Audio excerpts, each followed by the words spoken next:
Oh, dropkick, coup de la corde à linge. Oh là là, on n'a pas brisé le kayfabe. Vous ne comprenez rien ? Eh ben, rejoignez Catchacast pour découvrir ou approfondir votre amour du catch. Jérôme, Michael, Guillaume et Mehdi de Death Podcast vous accompagneront dans le monde du catch mainstream, catch indé, de la lucha libre et autres puroresu japonais.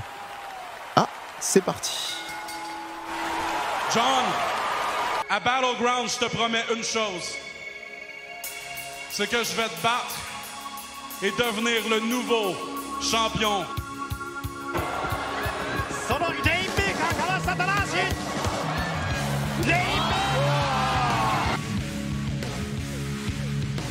But I know you people don't understand. Wakaranaiんだろう。だから今からですね。Il n'a pas lui arriver cette superbe envoi. Par-dessus la troisième corde, vous êtes en retard, Philippe. Ah mais parce que ça va très vite, ça va cette très vite. fois-ci, on est là tous les deux. Oh oui. Roman Reigns qui est passé par-dessus la troisième corde. Mais c'est pas tout, regardez qui est passé. Dime. Awesome.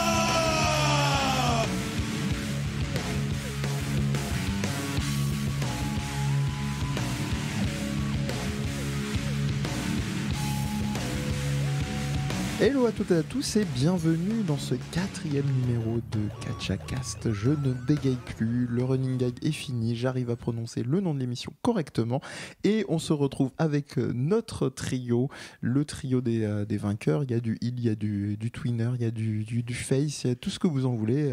Michael, salut Michael. Bonjour. Tu te vois comment toi? Twinner, face, heal vu qu'on l'a défini la dernière fois? Plutôt heal en général. Ah et plutôt heal, hein, ça prend la part du gâteau pour lui dans la décontraction la plus totale. Jérôme, salut, et toi, ton rôle dans la foulée? Moi, je pense que j'aime bien comme le public m'aime, alors j'aimerais bien être un face. Donc ça me laisse en tant que transitionneur et râleur quand on fait trop long le rôle de twinner. Donc Mehdi bien entendu pour vous servir. On va commencer avec nouvelle émission, nouveau thème et on s'est dit, enfin Jérôme surtout s'est dit le catch, quel drame, ou plutôt le drame du catch. Alors là vous vous dites mais il leur arrive quoi? Ils font un face turn eux aussi et finalement ils vont complètement se mettre à mépriser le catch. Non, pas du tout, on va parler de catch et de dramaturgie, Jérôme. Oui, tout à fait. Le catch, en fait, la particularité quand même du catch, c'est que, donc, comme je l'ai déjà dit précédemment, c'est du sport entertainment, donc du divertissement sportif. Et à la différence, je dirais, de la performance du cirque qui est purement athlétique, il n'y a pas vraiment de catch s'il n'y a pas un drame, s'il n'y a pas une histoire qui se joue. C'est-à-dire que ce n'est vraiment pas... Alors, évidemment, c'est le royaume de la performance athlétique, mais de la performance athlétique qui ne peut pas vivre sans une histoire. Dans ce qu'on a vu et ce qu'on s'est dit précédemment, on voit que on a vu des shows de catch techniquement impressionnants. On pourra citer la CWC, donc le tournoi des cruiserweight qui a eu lieu à la WWE l'année dernière, où on a vu vraiment des choses incroyables. On a vu des catcheurs, des lutteurs vraiment... des mecs phénoménaux, des T.J. Perkins, des Noam Dar, vraiment des gens incroyables. Et ces gens-là, donc en fait, qui ont fait l'histoire à un moment donné d'un point de vue purement athlétique, quand il s'agit de les mettre sur les devants de la scène et de leur faire raconter une histoire, que ce soit à Raw ou dans l'émission qui leur est maintenant consacrée, donc la 205. Donc 205, c'est le poids maximum pour être considéré comme un cruiserweight. Hein. Ça fait quand même 102 kilos, grosso modo, enfin une centaine de kilos. On a bien vu que tous ces personnages sont aujourd'hui en rupture complète de banc parce qu'on n'a rien à leur faire raconter. Et ça, c'est triste. Ok, et là on s'est rendu compte pour les cruiserweight qu'il y avait une particularité, que c'était un peu encore plus que la NXT, un labo dans un laboratoire. Toi, ce qui va t'intéresser, c'est vraiment 3 axes que tu vas déjà nous donner justement pour qu'on sache où on va aller avec cette dramaturgie qui serait le poumon, contrairement au twinner ou au heel qui serait l'ADN du catch. Donc finalement, il y aura déjà dans un premier temps la définition on va dire d'un axe bien important du catch. C'est-à-dire que le catch fonctionne un peu comme le théâtre, par suspension d'incrédulité. Et donc, ça s'est basé sur une notion absolument fondamentale qu'on définira et qu'on discutera, qui est le kayfabe, qui est le fait de se dire que dans la sphère du catch, que l'extérieur n'est censé pas exister. Donc il faut accepter qu'à l'intérieur de cette sphère, il se passe des choses aussi bizarres que possible. Dans un deuxième temps, on se posera la question justement du théâtre. Et je veux dire, au théâtre ce soir, c'est comment mettre en place vraiment les règles d'un spectacle, hein, parce que quand même le spectacle, c'est il y a des règles à respecter pour faire avancer le spectacle. Et le théâtre, même s'il existe du théâtre absurde, où justement toute l'idée c'est de montrer qu'il faut qu'il se passe le moins de choses possible, au catch on va dire que c'est difficilement réalisable.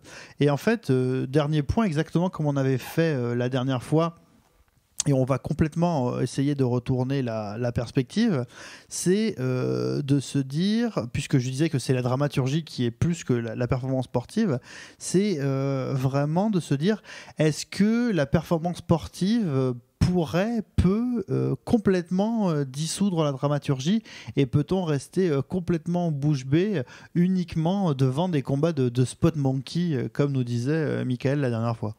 On va se poser toutes ces questions après une courte pause.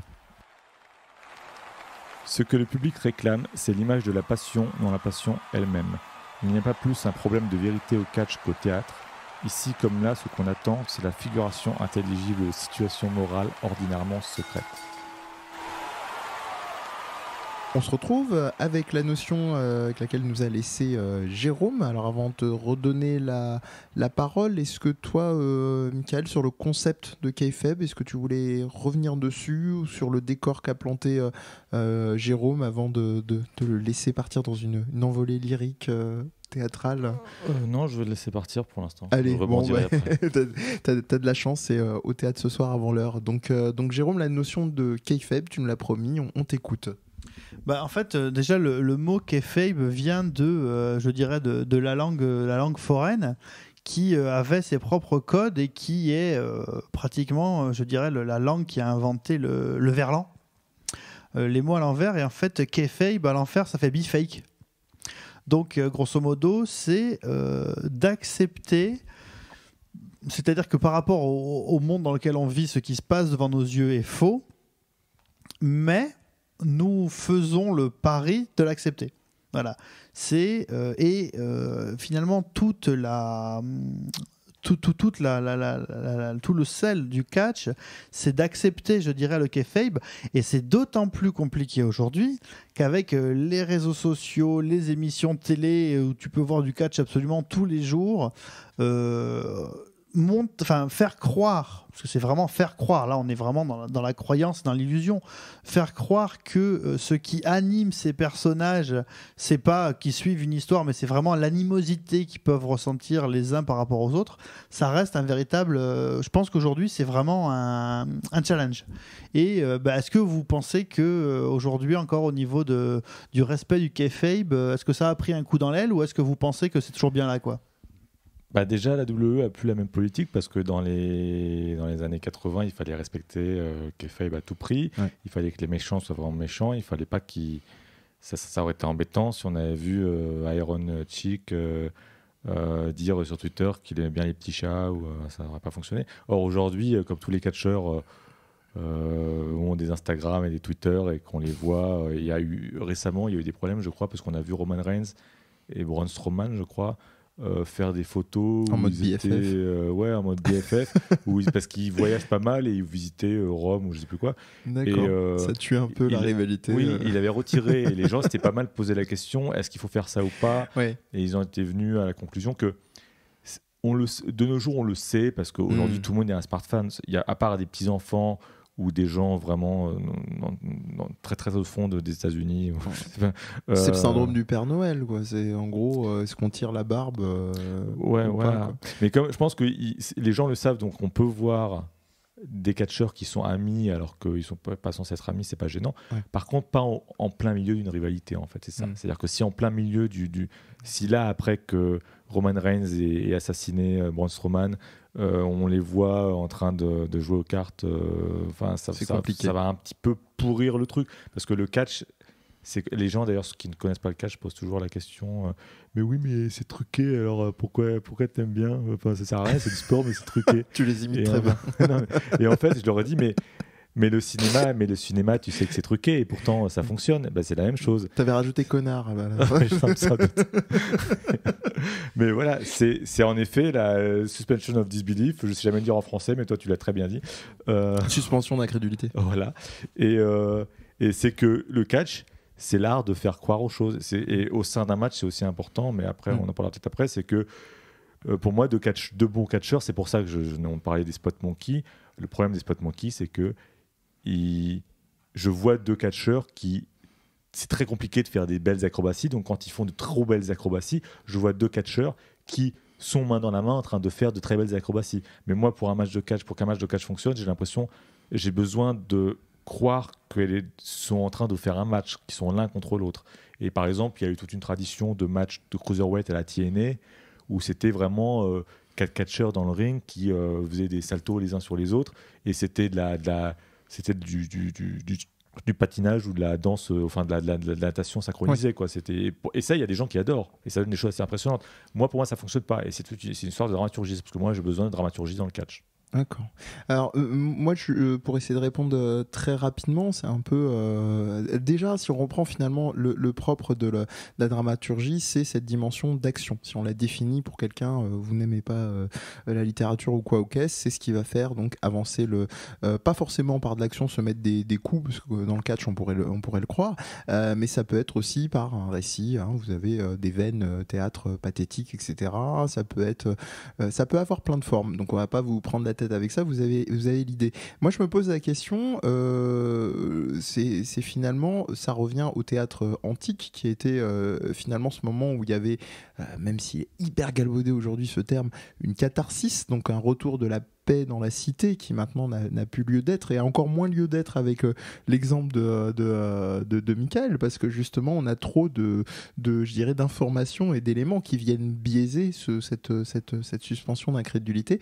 Mais je vais prendre un contre-exemple à la WWE qui est la NJPW, donc la fédération japonaise, où là ils s'emmerdent pas trop, c'est-à-dire qu'on a plus ou moins un truc qui est posé sur les rivalités, mais on a plus mis en avant les personnages en tant que tels. Donc de fait, en dehors, au-delà du speech, c'est très japonais, à la fin, et éventuellement dans de rares cas au début, donc en dehors de celui à la fin du match et la petite interview avec tous les sponsors derrière, comme on l'a au foot, en Formule 1 ou que sais-je, et ben, c'est un peu plus perméable à ce genre de problème-là. Après, Jérôme, je sais pas si tu avais d'autres idées en tête ou si tu étais d'accord avec ça tout simplement.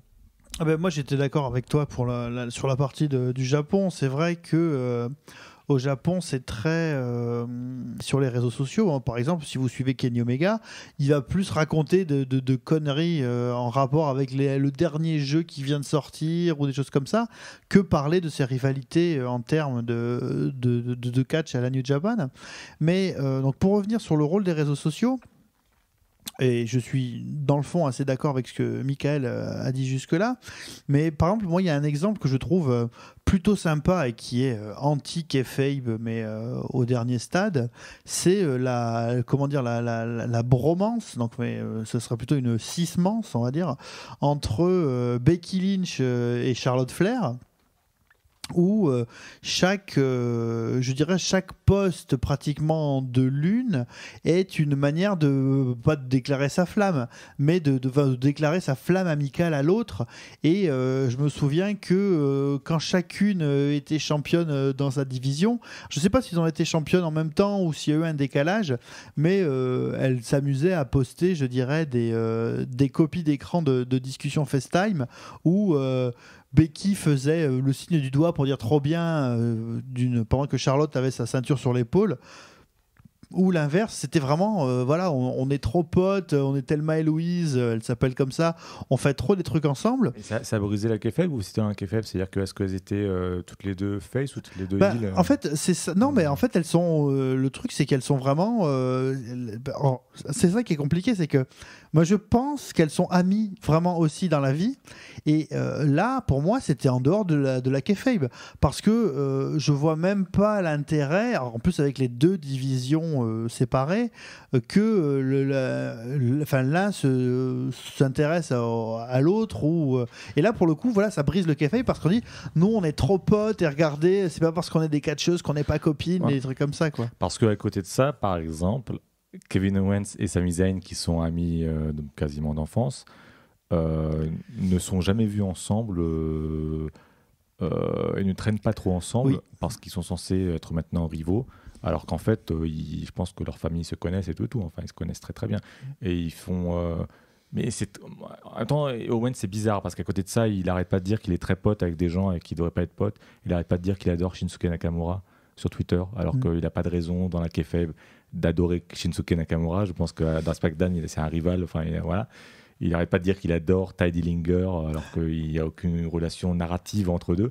Donc à côté de ça, il ne respecte pas pour certains, il respecte pour d'autres. Je ne sais pas, c'est bizarre. Mais ça me rappelle que quand je découvrais tout cet univers-là, j'avais lu un article, alors, je vous parle de ça, c'était au début d'Internet, alors pas au début, mais vous savez, avec ces sites horribles où en fait chaque blog du site a son propre chariot de défilement. Et où c'est vraiment bon, déjà il faut 10 minutes pour trouver le bon truc, donc tu fais défiler un coin qui fait apparaître une vidéo au milieu et puis après tu refais défiler, et c'était grosso modo les 10 plus grandes ruptures de kayfabe de l'époque. Et il y avait un match dans les années 80, alors c'était un match où il y avait Brett, enfin il y avait les deux frères Hart, enfin il y avait deux Hart et deux autres catcheurs, et c'était donc un house show dans un style cage match, où les mecs font un match. Alors on n'était pas encore tout à fait dans l'attitude era, mais font quand même des trucs bien durs. A priori, il a même eu du sang et des choses comme ça, quoi. Le match finit, et une fois que le match s'est fini, alors je sais pas s'il y a eu un problème avec la lumière qui s'est pas éteinte ou quelque chose comme ça, les 4 catcheurs à la fin du match se sont tous pris dans les bras, comme pour dire ah putain les gars, on a été bons quand même, on a fait un bon match. Ils ont fait ça avec les... Je trouvais ça horrible, moi, justement. À la fin de certains takeovers, si je me souviens bien, il y avait limite toutes les... Je crois que le takeover où il y a eu un main event qui était féminin, je crois, je ne sais plus lequel c'est. Le dernier avec Asuka et... Ouais, mais c'était pas celui-là, c'était un avant où c'était en pleine Diva Revolution. Et à la fin, toutes les catcheuses sont... embrassé sur le ring en mode au théâtre ce soir, justement. C'est au moment du départ, je crois, de Sasha Banks. Peut-être alors. Il me semble. Et c'était moi, mais il y en a eu pour chaque gros départ des catcheuses à la NXT, il y a quasiment eu ça. C'est très bizarre. Ouais, c'était particulier. Et il y a ça dans Glow aussi, j'ai trouvé ça très choquant. À un moment donné, il y a un problème dans un match, je sais plus dans quel épisode. Et elles se décident à toutes chanter un truc sur le ring. Oui. Et c'est très bizarre de terminer un show de catch comme ça. Parce qu'ils arrivent surtout à l'époque. Oui, ils n'arrivent pas du tout à finir le match finit pas. Et donc il y en a une qui commence à faire une sorte de jingle pour Glow, et elles se mettent toutes à chanter ce truc-là. Ouais. Grosse rupture de kayfabe. Je pense que le public aurait été, à l'époque, très, très déstabilisé par ça. Et donc maintenant qu'on a défini plus ou moins ce qu'est le kayfabe qui est donc la suspension d'incrédulité appliquée au divertissement sportif, peut-être qu'il va falloir maintenant se poser la question de quelles sont les règles qui régissent le théâtre du ring finalement. Ouais. Alors justement, juste avant de se poser cette question-là, est-ce que moi je vous entendais depuis tout à l'heure et il y a un truc par exemple que je ne connaissais pas il y a encore quelques années quand je commençais à me remettre assidûment au catch. Merci YouTube pour tes suggestions. C'est ce dont vous parlez depuis tout à l'heure, c'est les tops des réactions Instagram et les Vine machin entre catcheurs. Bon, ça on a un petit peu vu que ça pouvait avoir certaines limites ou pas, mais je repensais surtout par exemple au Japon, c'est plus admis l'exemple que vous venez de donner dans Glo, qui est un truc un peu plus posé, comme la conférence de presse au début, ce qui peut-être fait la part des choses et rompt un peu moins l'illusion. Ça, c'était juste, je dirais, pour résumer ce qu'on a dit jusque-là, et puis je pense que je vais m'en tenir à ça. Donc on va marquer une courte pause, et comme Jérôme vous le disait en teasing, on va passer donc à la deuxième partie qui sera au théâtre ce soir. Le coup interdit ne devient irrégulier que lorsqu'il détruit un équilibre quantitatif et trouble le compte rigoureux des compensations. Ce qui est condamné par le public, ce n'est nullement la transgression de pâles règles officielles, c'est le défaut de vengeance, le défaut de pénalité. Jérôme vous l'annonçait il y a quelques instants, donc au théâtre ce soir, là on rentre dans le dur, on a installé la définition du kayfabe, et là c'est qu'est-ce qu'il en est quand on est en jeu, c'est comment ça se joue sans artifice, c'est ça, arriver à vraiment maintenir cette illusion jusqu'au bout. Disons que comme le théâtre et l'art de... Une certaine manière il faut choquer en fait. Contrairement à un roman où tu as le temps de développer un contexte pour y placer une action qui va être finalement très courte, mais comme tu auras mis beaucoup de temps pour poser les enjeux, tu peux prendre ce temps-là, quoi. Au théâtre, comme pour ceux qui connaîtraient Ubu Roi, dont le premier mot est hurlé donc par le personnage de Ubu et qui est merdre, qui est vraiment une manière de rentrer directement, je dirais, dans la tête du spectateur ou dans la gueule du spectateur. En fait, le catch, c'est un peu ça. Donc, il y a tout d'abord la nécessité d'être la dramaturgie de l'immédiateté. C'est-à-dire qu'il faut que tu réagisses tout de suite. Michael l'avait déjà... évoqué au par ailleurs, mais vraiment le catch, il y a d'abord l'idée du dialogue entre le public et ce qui se joue entre les cordes du ring, et donc il y a vraiment un certain nombre de règles à respecter pour espérer créer, je dirais, la réaction immédiate et la réalité de la réaction du public. Et il y a des catcheurs qui, c'est intéressant de noter qu'il y a des catcheurs qui sont considérés comme des mauvais catcheurs, comme par exemple Hulk Hogan. On va dire que par les critères actuels, il est considéré quand même un mauvais catcheur. Hein. On va pas se mentir. Mais en fait, Hulk Hogan, moi je considère que c'est un bon catcheur parce que Hulk Hogan avait des schémas. Justement, alors Hulk Hogan, c'est un cas d'école en termes de dramaturgie, c'est-à-dire que le catch fonctionne déjà avec des répétitions, c'est très important. C'est pas pour rien que les catcheurs, il faut expliquer aux gens que les catcheurs ne font pas des coups différents à chaque match. Ils ont toujours leurs coups qu'ils font et les gens attendent qu'ils fassent leurs coups. Et il y a par exemple le finisher, donc le coup qui est censé être le coup qui termine un match pour un catcheur. C'est très important pourquoi ? Parce qu'il a un outil dramaturgique. Parce qu'on pourrait se demander, mais pourquoi il pourrait terminer leur match de n'importe comment ? Mais non, on sait que tel coup va terminer le match pour un catcheur et que ce coup est généralement précédé d'un espèce de rituel qui parfois est un petit peu ridicule selon les catcheurs. Qui a dit John Cena ? Voilà, par exemple, mais il y en a d'autres avec des espèces de trucs. Enfin, The Rock, c'est pas terrible non plus. Hein. Et du coup, Hulk Hogan, qui avait il avait 4 coups, 5 coups, je sais pas, ouais. Mais les gens attendaient ses coups. Et puis il y avait aussi le moment où, alors dans la dramaturgie, c'est très important, le moment où Hulk Hogan, on le fait plus trop aujourd'hui, mais il y en a ce qu'on appelle Hulk up, to Hulk up, c'est-à-dire quand à un moment donné Hulk Hogan est un petit peu en difficulté et qu'il se décide oui, il écoute le public, je pense en effet, et il se décide et puis surtout il sent plus les coups, et il regarde le mec avec des yeux exorbités. Ce qu'on dirait aujourd'hui en mode qu'est-ce qu'il y a ? Ouais, voilà, tout à fait, en langage de la rue.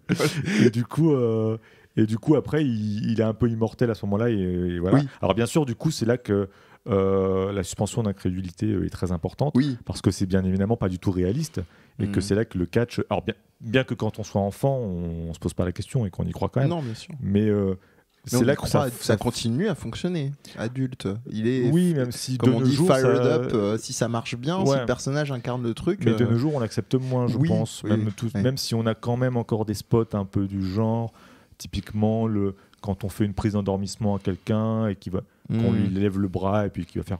Et on le voit pas ce que je fais. Quand Roman Reigns fait ouah, on n'y croit pas, pardon. C'est gratuit. Mais non, mais c'est important parce qu'il fait ouah, parce que du coup, ça...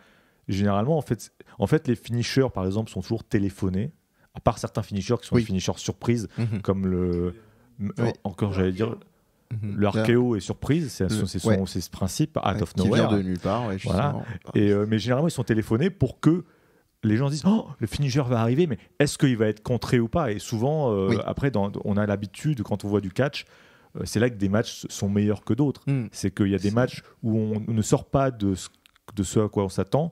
Et puis dès qu'un match sort un petit peu des choses un petit peu plus prévues, alors là on ne sait plus ce qui va se passer, et ça devient génial. Vous résumez très bien là, parce que c'est finalement déjà il y a un côté Saint Thomas dans tout ce qu'on dit depuis tout à l'heure. On croit que ce qu'on voit. Il y a les signes avant-coureurs. On sait que c'est téléphoné. Ce sont, vous l'avez dit depuis tout à l'heure, c'est pas le mot que vous avez utilisé, mais si. Michael, tu as utilisé le mot rituel. Ce sont des routines, c'est vraiment des patterns, effectivement. Et pour prendre un exemple et rester sur le RKO que tu as nommé, donc qui est le finisher move, la prise de fin donc de Randy Orton, il y a eu ce fameux moment, pour moi, qui a été à l'époque le WrestleMania moment il y a 3 ans. Ou 4 ans, je sais plus, où Seth Rollins s'apprêtait à mettre donc son curb stomp qu'il a abandonné depuis, où il allait écraser la tête de Randy Orton au sol, et il l'a contré en soulevant Seth Rollins avec sa tête et en lui plaçant un RKO. Et là, effectivement, la salle était vraiment... Les finishers, enfin les contres de finishers, c'est généralement ce qui fait les très bons matchs. Alors je sais que Edge en faisait beaucoup. Edge faisait énormément. Je me souviens de matchs avec Taker où brillant, il y avait des finishers et même des matchs comme on a tendance à l'oublier, mais par exemple il y avait un très bon Elimination Chamber avec Taker et Batista où ils s'étaient contrés leur finisher plein de fois. C'était assez technique et on n'est pas forcément habitué à ce que Batista fasse des trucs techniques. Mais et je vais donner un dernier exemple avant de redonner la parole à Jérôme qui est très récent, qui a été le match Kenny Omega contre Okada, et je crois que j'ai encore, comme l'émission précédente, cramé la priorité à Jérôme, mais là c'est Kenny Omega, donc je garde la parole. Et où en l'occurrence Okada allait placer son Rainmaker, qui est un coup de la corde à linge, un clothesline, et là c'est intéressant, c'est pour ça que je vais redonner la parole à Jérôme. On y croit, moi et Jérôme en tout cas, je pense que c'était le cas aussi. Il était tellement épuisé. Là on est dans un truc qui revient dans le côté du vraisemblable, c'est-à-dire que c'était un match on en devait en être à la 40e minute, quelque chose comme ça. On se dit effectivement, de toute façon, catch ou pas catch, ils sont cramé. Et là, il a évité ce coup-là parce que il est tombé à genoux, tout simplement. Et normalement, le coup de la corde à linge, faut tenir debout. Il tenait plus debout. Donc, Jérôme, je pense que ça a dû apporter pas mal d'eau à ton moulin en avance. Et oui, et surtout, c'est assez. On parlait du Japon. Et en fait, au Japon, ils aiment bien. Enfin, en particulier entre les matchs entre Omega et Okada, ils aiment bien se contrer les finishers, et surtout le finisher de Omega qui s'appelle le One Winged Angel, qui n'est pas du tout une référence à Final Fantasy VII, et au thème musical du grand méchant Sephiroth. C'est que en fait finalement le finisher de Okada, donc qui est le Rainmaker, donc qui est quand même, avant d'être ce qu'on appelle un short arm lariat, un coup de la corde à linge, pas bras tout à fait tendu mais plutôt bras le long du corps, qui doit d'abord passer par une chope du poignet de l'adversaire pour l'envoyer vers lui, est assez facile à placer, et Okada en particulier contre Omega se fait un plaisir de les lui coller, parce que évidemment Omega, qui est quand même très souple et très réactif, fait des bons phénoménaux à chaque fois qu'il mange un Rainmaker. C'est à peu près les 3/4 des échanges avec les dropkicks de GIF sur Twitter C'est avec Jérôme qu'on a. Ah oui, je parlerai des dropkicks après. Et justement, le match, donc le One Winged Angel est beaucoup plus difficile à placer, qui fait que finalement Omega n'en place quasiment pas à Okada dans les matchs, alors que Okada place plusieurs Rainmakers. Mais c'est surtout que, et ça je l'ai compris qu'après en lisant un très bon article sur le sujet dont je vous retrouverai la référence, qui parlait du match où Okada a pris le titre à Tanahashi, je crois. Il me semble que c'était à Tanahashi, oui. Et en fait, le match s'est passé avec une particularité incroyable, c'est que dans les faits, Okada n'a jamais lâché la main de son adversaire.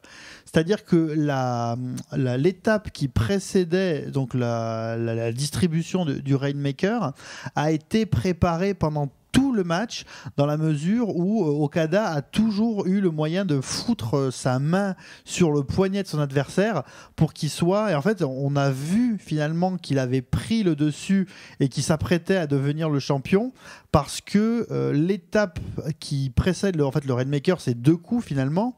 Donc c'est cette chope du poignet adverse qui tire l'adversaire vers toi, suivi du short arm lariat. Et en fait, il avait préparé son finisher pendant tout le combat finalement. Et c'est le moment où Okada a pris l'ascendant sur son adversaire.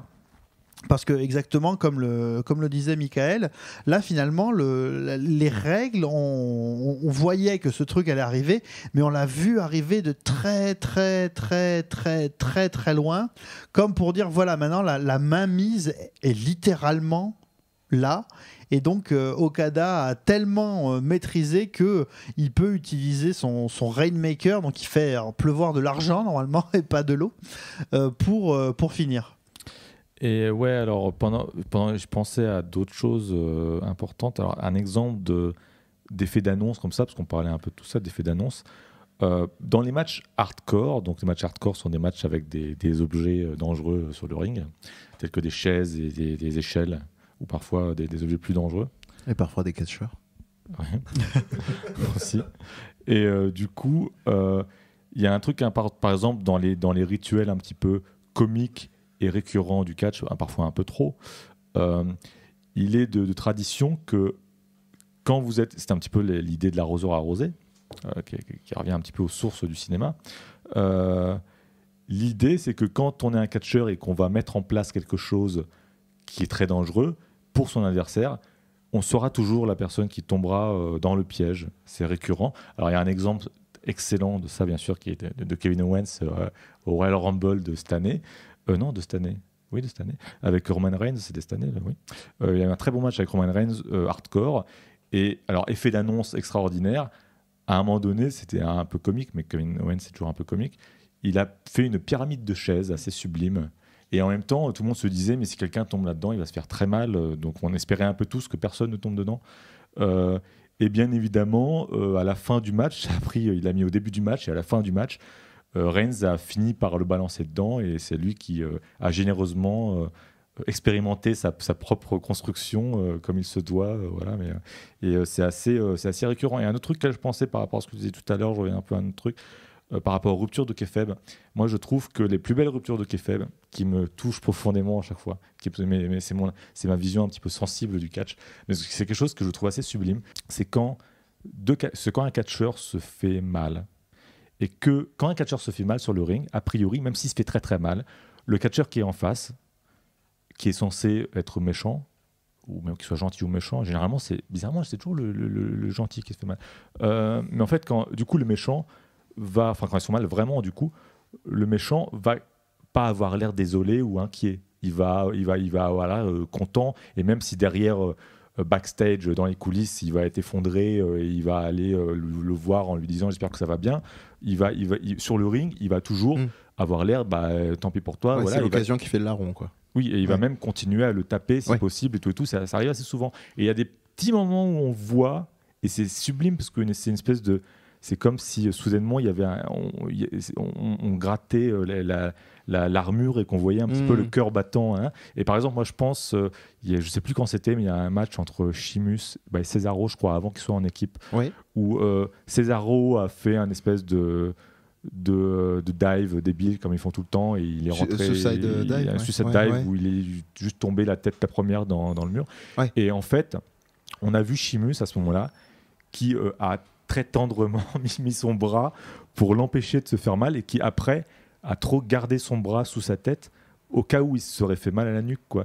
Et bon, c'est hyper mignon parce que c'est absolument pas quelque chose qu'un méchant ferait, quoi. Donc à ce moment-là, il sort complètement du personnage. Mais il y reste totalement aussi parce qu'il maintient le show. C'est pas un showstopper. Il arrive à. Tout à fait. Il a fait ça subtilement. Et dans l'exemple inverse, à un moment où j'avais adoré. Ryback, non, c'est pas ça, pardon. C'est une blague parce que ce mec-là a un taux d'adversaires blessés comme pas permis. Oui, pauvre CM Punk s'en souvient. Non, à un moment de comment dirais-je, de sauvegarde de kayfabe qui était magnifique, et ça c'est très beau quand ça arrive. Randy Orton, que pourtant je n'aime pas forcément parce qu'il est pas forcément passionnant dans le ring, mais parfois il fait des choses bien. Une fois, il s'était cassé l'épaule dans un truc, et il a vraiment dû sortir du ring. Le match s'est arrêté. Il a commencé à être soutenu par des arbitres et le public, qui en fait sont des gens assez gentils en général, qui aiment bien. Il y a beaucoup d'amour et c'est très bon enfant le catch, contrairement à ce qu'on veut nous montrer dans The Wrestler de Darren Aronofsky. C'est en fait très bon enfant et les gens aiment bien les catcheurs. Et du coup, le public a commencé, même s'il était heel, à chanter son nom. Et Randy Orton, qui souffrait le martyre, a tenu à leur dire allez vous faire voir pour rester dans le truc et pour ne pas, parce que c'est très difficile pour un catcheur, c'est tentant à un moment donné. D'ailleurs, Kevin Owens, que j'adore, est très mauvais pour ça, parce que Kevin Owens en vrai adore être aimé du public, et il passe son temps à faire des trucs pour être aimé du public, selon moi. Mais du coup, c'est très tentant pour un catcheur à un moment donné d'accepter l'amour du public et de jouer un peu avec. Et non, lui, il a refusé. Il est resté un connard jusqu'au bout. On a une fin de kayfabe là avec Michael, qui a réussi à admettre un micro défaut de. Je suis très critique avec Kevin Owens. Jérôme, je vais te laisser si tu as un dernier mot très brièvement avant qu'on passe à la dernière partie. Y a une chose qu'on n'a pas précisé, c'est qu'en fait, vous savez, le théâtre classique français en 5 actes, avec unité de lieu, d'action, etc., c'est que, en fait, le catch a une forme de dramaturgie extrêmement précise, qui est le drame en 3 actes. Qui est, premier acte, donc le héros, donc le face, est dominant. Deuxième acte, suite à une tricherie, le heel reprend le dessus et a l'air de mettre le face en difficulté. Et troisième acte, le face va puiser dans des raisons diverses et variées, le public, l'amour des enfants, le nom de sa mère, enfin ce que vous voulez. Vous imaginez le patriotisme, l'amour de la nation. L'amour de la nation.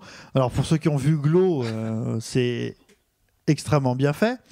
Vous pouvez voir que ce troisième acte, c'est celui du héros qui renaît de ses cendres pour aller battre de la manière la plus régulière possible le grand méchant. Et donc voilà, donc le nombre de parallèles qu'on peut faire entre le théâtre et le catch est quand même assez hallucinant. Et chaque occurrence, je dirais, des éléments de la dramaturgie qui fondent le catch peut facilement se rapporter à tout ce qui tourne autour du théâtre. Et ben voilà, je pense qu'il ne conclut jamais, mais en tout cas boucle cette partie. On va marquer une dernière pause avant de passer à la troisième et dernière partie de cette émission. Chaque signe du catch est donc doué d'une clarté totale, puisqu'il faut toujours tout comprendre sur le champ. Dès que les adversaires sont sur le ring, le public est investi par l'évidence des rôles. Comme au théâtre, chaque type physique exprime à l'excès l'emploi qui a été assigné aux combattants.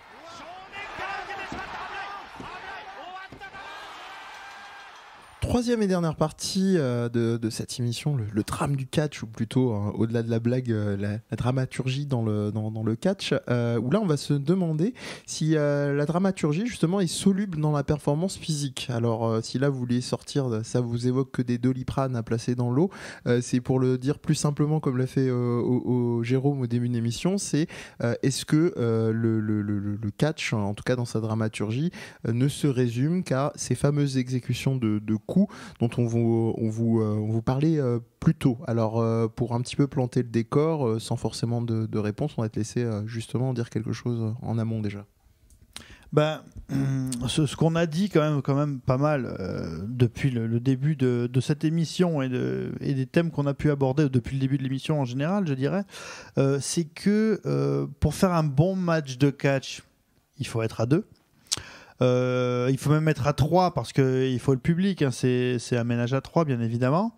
Il faut surtout pouvoir, je dirais, faire les actions qu'on attend de nous.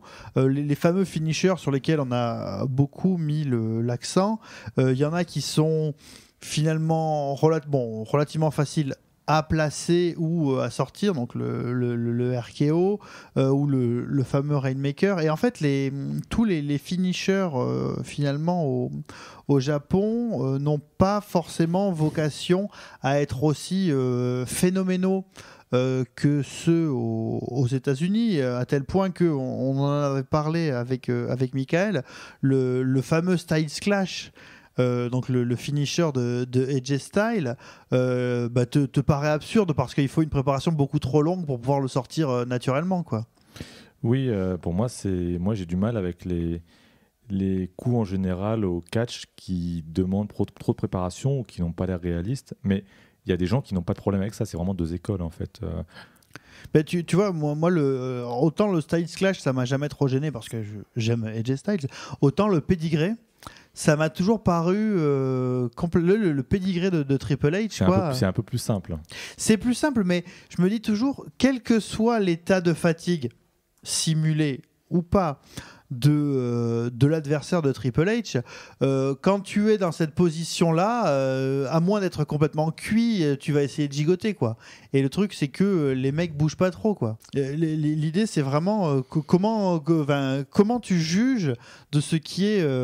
Bon, après, voilà, je pense que c'est ce que tu dis, c'est une question d'école et d'intérêt avec le catcheur, quoi. Ton objection sur le pédigré, je pense qu'elle peut valoir pour beaucoup de coups, hein. Je pense même au tombstone de l'Undertaker. Effectivement, en position horizontale, tu peux quand même... Enfin, là en l'occurrence, verticale. Tu peux quand même pas mal gigoter. C'est marrant, l'image que j'ai eu à vous entendre parler, j'avais l'impression d'entendre parler d'un jeu de combat, un jeu vidéo de combat, c'est-à-dire quand on a un coup qui sort trop lentement, c'est pas crédible. Mais ça renvoie peut-être justement là à la question précise de cette partie qui serait est-ce que cette dramaturgie peut se résoudre aux simples qualités d'enchaînement et d'exécution de coups, aussi spectaculaires soient-ils ou pas? Pour revenir à ce que disait Michael précédemment sur les matchs de la TNA avec les mecs qui volaient en permanence, il y a eu, je crois que c'était l'année dernière, c'était une des premières apparitions de Zack Sabre Jr. à la New Japan, où je crois que c'était Ricochet contre Zack Sabre ou un truc comme ça, où des gens disaient oh là là, c'est un match absolument formidable, et l'autre disait mais pas du tout, il n'y a pas d'histoire dans ce match, tu sais, c'est pas du tout intéressant de voir deux mecs qui peuvent passer leur temps en l'air finalement, et la performance physique ne résout pas, n'apporte certainement pas autant que ce qui est vraiment raconté au sein du match. Oui, parce que l'un n'empêche pas l'autre, c'est-à-dire qu'on peut avoir... C'est un style qui correspond à des choses assez acrobatiques, donc généralement... Pour moi, le problème dans les matchs dont je parlais de la TNA, qui étaient un peu des matchs de Spot Monkey, c'est pas tellement... On rappelle très rapidement Spot Monkey, parce qu'on l'avait donné dans la dernière émission. Oui, Spot Monkey, c'est donc des gens qui font des spots et qui sont des singes. Voilà, qui sont des gens qui ne font que des spots, qui sont connus pour faire alors, ce qu'on appelle un spot, c'est un salto arrière, c'est des coups plutôt acrobatiques. Voilà, donc c'est des catcheurs généralement assez légers, c'est des cruiserweight. Oui. Et Et donc, il y a des matchs où c'est un petit peu la spécialité, il n'y a que des saltimbanques, des acrobates de cirque sur le ring. Et ils travaillent un petit peu main dans la main, à faire, à sauter l'un sur l'autre. Et là, du coup, on met complètement de côté presque. Il y a deux choses pour moi qui manquent dans ces matchs. Bien sûr, il doit y avoir des contre-exemples. Oui. À CWC, justement, il y avait des contre-exemples, mais on en parlera peut-être après. Mais pour moi, il y a deux choses qui manquent. D'une part, il n'y a pas de ponctuation. C'est-à-dire que rien n'est plus important. Le problème avec les cruiserweight et les spot monkey, c'est qu'ils font des coups incroyables, mais en fait, ils ne les vendent pas. Et ça, c'est un problème. Voilà, c'est le coup qui devient la ponctuation. C'est ça qui pose problème pour toi. C'est-à-dire que derrière, ils font leur coup, mais derrière, le mec n'a pas l'air blessé ni rien. Ils font des choses qui devraient être limite. Tous les coups qu'ils font devraient terminer le match parce que c'est des trucs genre ils font des trucs hyper dangereux et en fait ils continuent comme si de rien n'était parce que le principe du match c'est de continuer à faire des acrobaties. Je vais m'aventurer justement sur un domaine que je connais pas des masses à part dans une fédération qui, même si elle est moins connue, est plutôt mainstream, c'est la lucha underground. Donc finalement la référence donc à la lucha libre où là il est quand même un peu plus admis qui est des tours de voltige et la lucha libre est quand même plus on admet plus facilement que ces petits tours de passe-passe, ces sauts de cabri, ces trucs comme ça passent pour venir ponctuer un match. Je sais pas déjà si avec ça tu es plus ou moins d'accord. Moi je n'ai jamais vu la lucha underground. D'accord. Après je sais que la lucha underground c'est plus volontairement, déjà c'est une vision différente du catch parce que c'est plus scénarisé, c'est plus du cinéma et c'est plus assumé comme du cinéma. Mais après ça n'empêche pas que peut-être que je ne sais pas si les matchs ça n'empêche pas qu'un match qui ait des acrobaties puisse, parce que du coup je voulais juste terminer sur le truc parce que la deuxième partie il y a un problème donc de hiérarchie parce que rien n'est important parce que du coup comme ils doivent continuer à se battre du coup ce qu'ils font on ne peut pas les mettre KO parce s'ils sont KO ils peuvent plus sauter dans tous les sens. Donc, et pour moi ce qui est important dans un match c'est de vendre la fatigue justement et de vendre la durée du match donc du coup ça enlève ça et pour moi c'est embêtant et l'autre truc, je l'ai oublié, donc tu peux continuer. Donc le premier, effectivement, tu parlais de la ponctuation et comme tu viens de le dire, de vendre la fatigue et le temps que tu retrouves, juste pour compléter sur le fait que la lucha underground, c'est certes assez scénarisé, parce qu'entre autres, il y a Robert Rodriguez qui est derrière la boîte du truc, mais c'est quand même plutôt sur les off des matchs, la dimension scénarisée. En général, sur scène, ça vient pas trop emboliser les matchs. Mais les bon, matchs sont plutôt classiques au final. Oui, globalement, ça reste. Est-ce que tu as retrouvé ta deuxième idée ou est-ce qu'on continue ? On va peut-être continuer et commencer à laisser amorcer Jérôme un peu la conclusion générale de l'émission. Moi, je vais revenir donc sur deux choses. Tout d'abord, sur quelque chose dont on n'a pas parlé. C'est vrai qu'on aurait pu le mettre dans la deuxième partie, mais la Michael met bien l'accent dessus. C'est le fait de vendre quelque chose. Alors, évidemment, ne le prenez pas au sens, il n'y a pas de lessive à acheter ou de savon ou ce que vous voulez. Mais c'est vraiment... si tu prends pas quelques instants pour dire par exemple cet incroyable coup de pied de Shinsuke Nakamura dans la jambe ou de Dolph Ziggler dans la jambe de Nakamura a été là pour le blesser, ça a pas d'intérêt finalement. Les échanges de coups de pied chez des catcheurs, c'est pas un match de taekwondo, ça apporte pas grand chose. Donc vraiment voilà, ce qu'il y a aussi, c'est que la dimension et qui nécessite justement un jeu d'acteurs un peu outrancier, c'est vraiment de vendre la fatigue, la difficulté des coups. Typiquement, on parlait de Omega et de Okada, vendre une fatigue suffisante pour passer sous un finisher, quoi. Ça, c'est ça. Et puis pour revenir sur ce qu'on disait sur la lucha libre, alors pas lucha underground, mais je sais qu'il y a une période où la TNT diffusait des matchs de CMLL. Donc c'est la Confédération mondiale de lucha libre et qui est en fait il y a deux grandes fédérations. Il y a la 3A dont les catcheurs sont pour la plupart à lucha underground. Et il y a la CMLL. Et en fait, la CMLL, la blague, c'était avec un copain avec qui on regardait les matchs, c'est que quand à la WWE, ils en sont encore à se distribuer des Atemi, à la CMLL, les mecs sont déjà sur la 3e corde et en sont à leur 4e moonsault, quoi. Donc au bout de 3 minutes de combat, c'est comme ça que ça se passe. Et parce que finalement, c'est encore une autre vision de la dramaturgie, c'est-à-dire que les histoires qui se règlent, parce qu'elles sont peut-être même encore plus importantes dans la lucha libre, ne doivent pas se régler bêtement au niveau du sol avec des Atemi, mais doivent vraiment se résoudre en haute altitude avec des mecs qui sont capables de se choper en l'air avec chacun du haut de la 3e corde, et les mecs se jettent dessus et se font même pas des dropkicks, mais vraiment des prises et des contres en l'air lors d'un saut, quoi. Donc bon, ça je crois que le public américain et le public en général est pas forcément prêt pour ce genre de choses.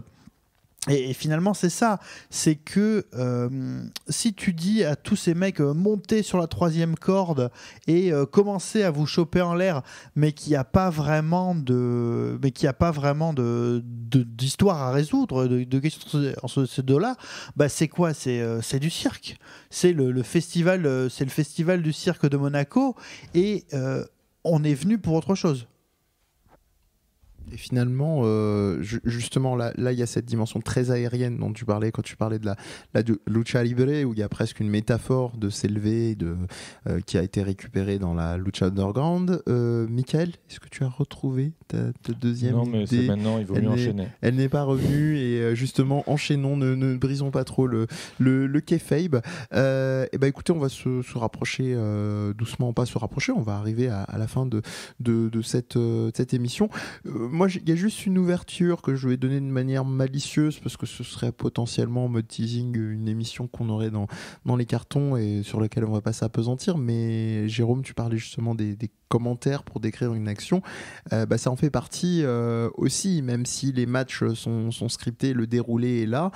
L'emphase des commentateurs est une partie aussi assez conséquente, une matière presque effectivement de ce kayfabe qui le maintient, qui quand le commentateur est bon le rajoute à l'emphase, voire même des cas comme à la Lucha Underground, et comme ça a pu arriver dans plein d'autres fédérations où les commentateurs prennent parti eux aussi et viennent se mettre sur la tronche avec les catcheurs quand ça fait partie d'un arc. Messieurs, un dernier mot très très bref si vous en avez à rajouter peut-être sur cette fin d'émission, au-delà de la deuxième idée perdue, Michael. Non, par rapport aux commentateurs, que c'est aussi assez compliqué, et c'est assez culturel aussi, parce que justement les commentateurs doivent arriver à rendre ça crédible. Et moi, par exemple, j'ai du mal avec les commentaires français en général, parce qu'ils n'arrivent pas, ils n'ont pas le même ton, et ils n'ont pas la même culture, et ils n'arrivent pas à faire croire à ce qui se passe. Ils ont plutôt tendance à le présenter comme un spectacle pour enfants. Oui, c'est sympathique, mais... Il y a aux États-Unis, il y a un état d'esprit qui va avec, qui est très difficile en fait à exporter, et donc oui, ça fait aussi partie de la dramaturgie, bien sûr, et tout ça. C'est comme le sport. Les commentateurs sportifs, quand on regarde un match de foot, ils font partie des dramaturgies aussi. Oui, tout à fait.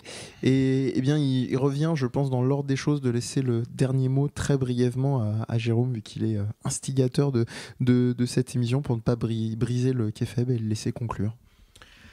Tout simplement que finalement, et c'est très bien ce que disait Michael en début aussi, c'est que les gens ne s'étonnent pas de ce qu'on voit dans le cinéma ou dans les œuvres de fiction en général. On accepte quand on ouvre un livre qu'une histoire commence absolument, sans vraiment savoir ce qui était avant, mais voilà, un personnage arrive, il est décrit, et on accepte que l'histoire commence. Je pense que le catch aussi, c'est une forme de fiction tout à fait valable, et peut-être plus intéressante que certains soap opéras tout pourris dont la télé nous rebat, et que à partir du moment où on arrête justement de s'arrêter sur la dimension athlétique en disant ouais mais enfin on sait qui c'est qui va gagner, finalement qui va gagner on s'en fout. Ce qui nous intéresse, c'est comment les deux lutteurs vont réussir à se faire briller ensemble, et finalement comment ils vont nous raconter quelque chose.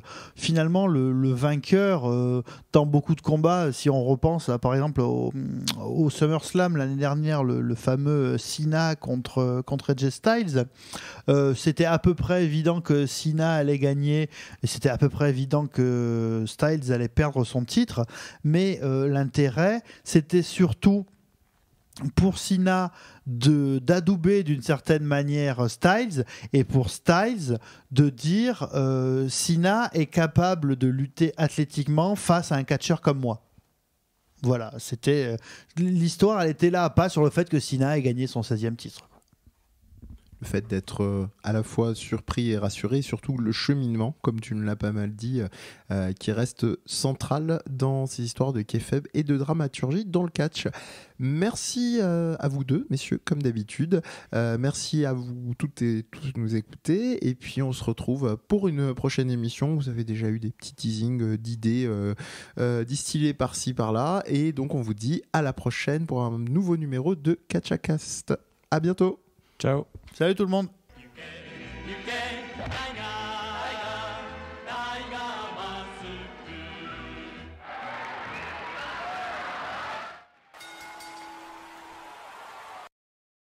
Retrouvez KatchaCast et bien d'autres émissions de Death Podcast sur Twitter @DeathPodcast, DEEZ, podcast au pluriel tout attaché, et Facebook à la page du même nom.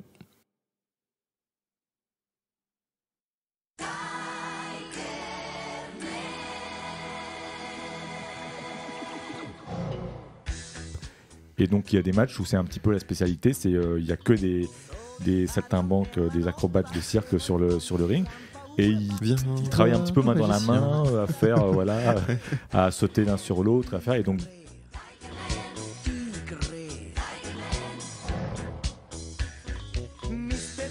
si tu veux être plus à l'aise, effectivement, ça te permettra. Hop, ok. Hop, attends. Tu nous feras chier jusqu'au bout. Ouais, c'est bon.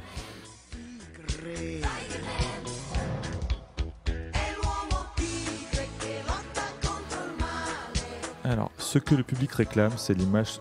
Bon, on va la refaire. Bah oui, en plus, c'est l'image. Oui, ok, donc je peux la faire. Voilà.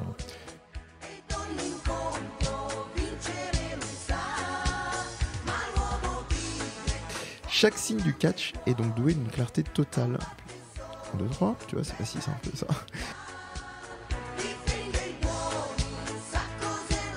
Ici, comme là, ce qu'on attend, c'est la figuration intelligible de situations morales. Là, et en fait, je me rends compte que c'est ta phrase. Que je lis celle de Michael, c'est merveilleux, ce mimétisme.